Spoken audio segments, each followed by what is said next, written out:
first of all, I'm gonna need 200 hours for my effort. Outside, screaming for help, almost shrieking, but the porch was empty by the time I got out there. I take back what I said earlier. You don't need that 200 no more. I actually just shit my pants. What it do, YouTubers? What do? We back at it with a new YouTube video, you feel me? And today we is watching four true bone chilling Halloween horror. Hold on. 4 true bone-chilling Halloween horror stories animated by MJV Animations, and you feel me? We just gonna get straight into it. I actually just recently left a haunted house attraction, and I came out of there unscratched. You feel me? I was unfazed. I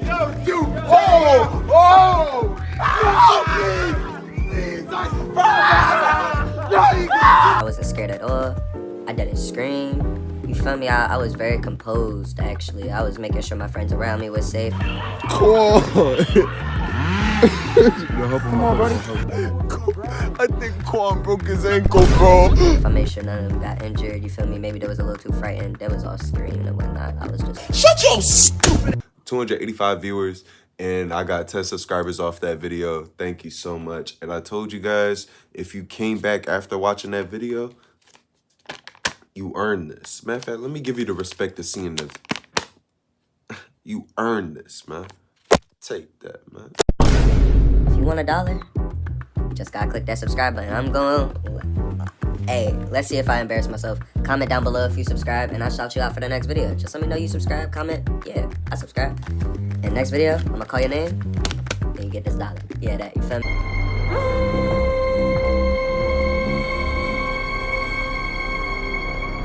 I lived in a little ADU attached to a 3-bedroom house in a suburban area about a mile from town.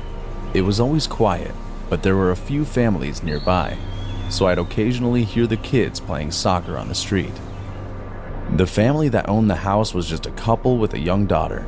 It was my first Halloween there, and they had gone all out decorating the place with cobwebs, skeletons, and gravestones all over the lawn.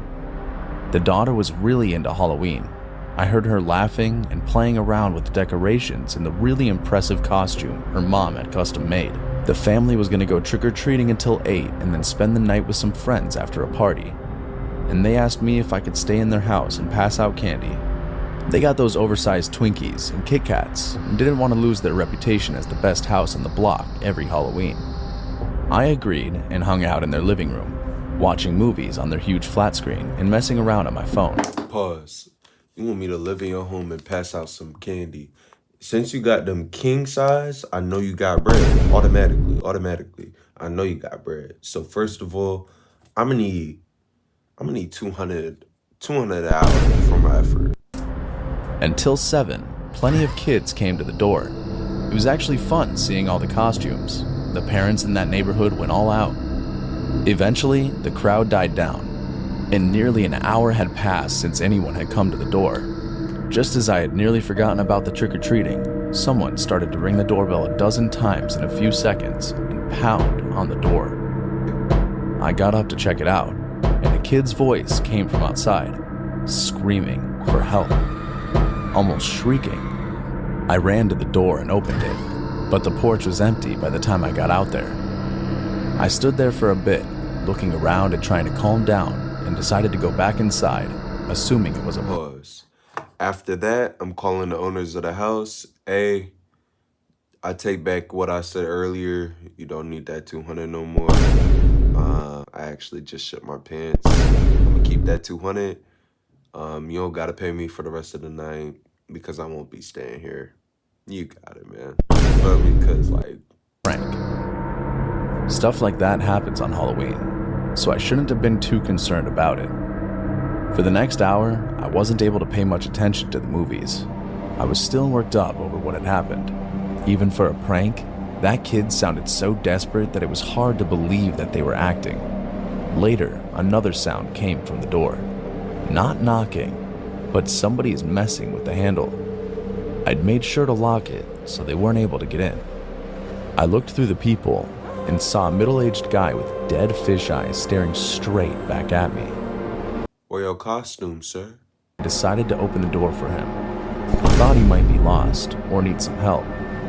Even though he looked off, I didn't want to ignore him. I opened the door a crack and asked him what he needed. He asked me if a boy had come by. I told him that a bunch of kids had been by, but I had a feeling it had something to do with the prank from earlier. He just stood there silently for a bit, looking past me and into the house before shuffling off.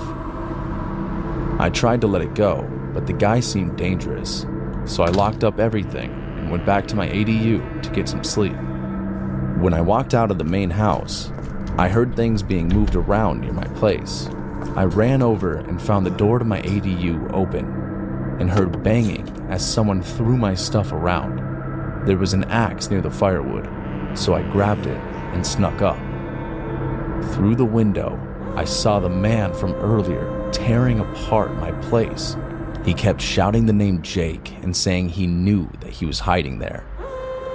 He was practically frothing at the mouth and destroying all of my dishes and furniture. I burst in, Run him down, bro. pointing the axe at him.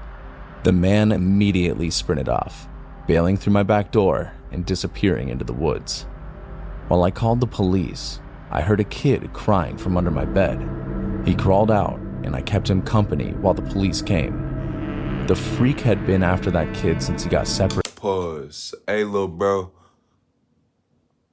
I don't want that nigga to come back. You gonna have to go too. You gonna have to go too, man. Matter of fact, yo, bro, I found him. I got you. If he gotta get out, you do too, bro. I'm not age cis, you feel me? I don't got nothing against the elderly. Everybody gotta go. I don't know what you want. I'm poor. From his parents. Who knows what he wanted to do with him? But luckily, I got there in time. The guy was arrested nearly a week later. I don't know many of the details, but I do know that I got lucky that night. Jake and I both.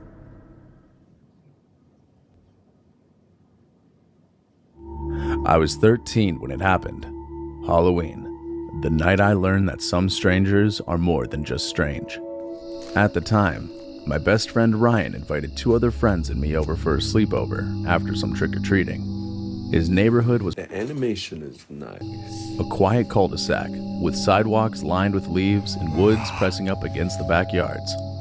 It just felt safe, as if small towns had a natural calming presence that cannot be explained, but palpably felt.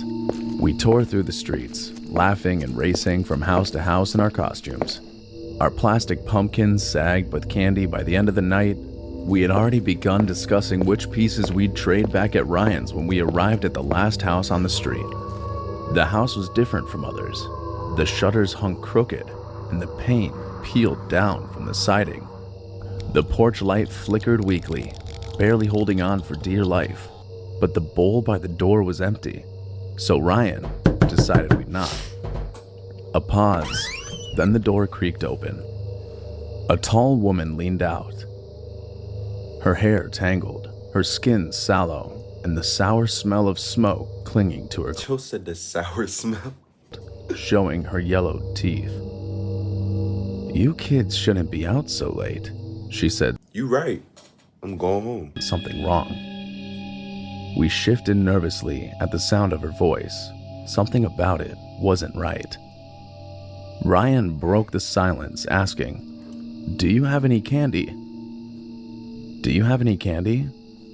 She looked at us one by one, then stopped as she locked eyes with me. I got 4 pieces. "Familiar," she whispered, almost quietly enough to prevent my friends from hearing.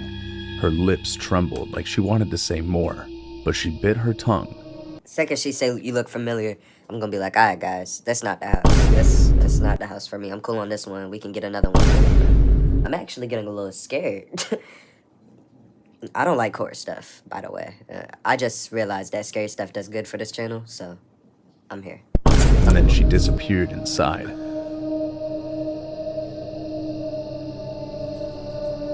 We stood there, frozen.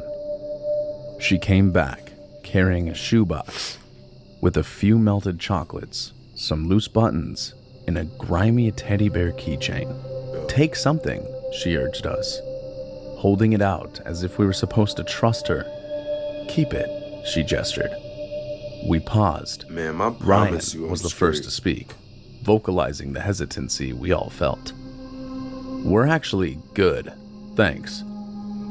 We shuffled down the steps, muttering about how creepy she was under our breaths. At least that was the end of it. The only thing was, it wasn't. Minutes later, when Ryan's mom pulled up to drive us home, the woman appeared again, this time belligerent. She ran into the street, her face twisted, eyes wide. She rushed to our vehicle, pounding on the car hood with both fists, screaming at us. "They took my child! They took her!" Ryan's mom quickly locked the doors and shouted for us to stay down. Neighbors rushed out while this was happening, dragging the woman away, insisting she was just confused and that she wasn't dangerous. But her eyes remained locked on me as she clawed against their arms. I'll never forget those eyes. We couldn't wait any longer. We had to go. Ryan's mom floored the gas, tires squeaking as we sped away. Back at Ryan's, we tried to laugh it off. Crazy woman, right? We began trading candy before putting on a scary movie. The more we joked, the easier it was for me to believe it had just been a weird run-in and nothing more. The house was quiet by midnight, and Ryan's parents were asleep upstairs, so the four of us lay in our sleeping bags on the floor of his room. It was around 1 a.m. when the hallway light clicked on. It was glowing under the bedroom door.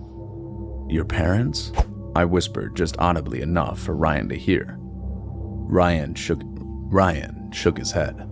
His parents had gone to bed hours ago. There were no footsteps, and no door had opened after the light clicked on. Ryan cracked his door an inch. The hallway was empty, but the light burned. We looked through the big window that gave us a view of the backyard.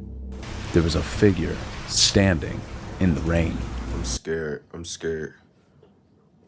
I don't know if you can tell. Pause. Oh, wait.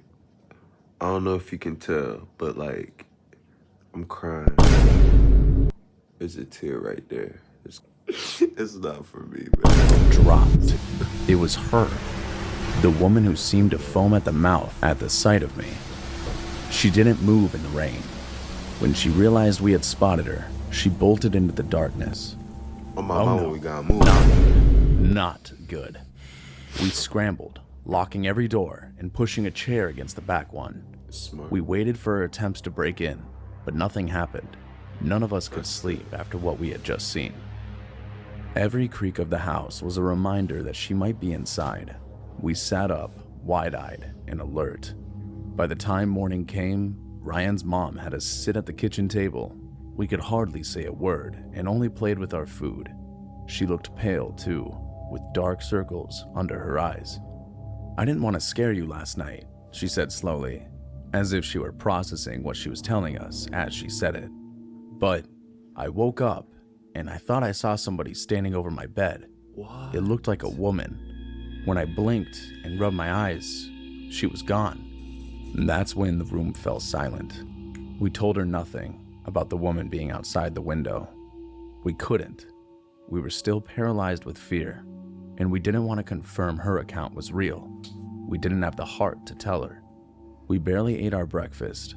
Going into the backyard when the meal ended, the grass was soaked from the rain. That's when we saw them. Muddy footprints leading straight to the back door. Ryan's dad unlocked it, and we all leaned in to see. The prints continued inside, pressed into the tile. 1 step, 2, 3. Then they stopped in the middle of the hallway, with no smears leading away, and no trail back outside. Just 3 perfect footprints, ending. It was as if she had vanished into thin air. And then I thought, what if she's still out there? What if she still wants me? I'm about to shit my pants. Thank you for watching this video. Please like, comment, subscribe. I can't do this anymore. If you want a shout out, subscribe, comment about it, and I got you. Comment what you want me to see next. Jesus is my savior. Love y'all for watching.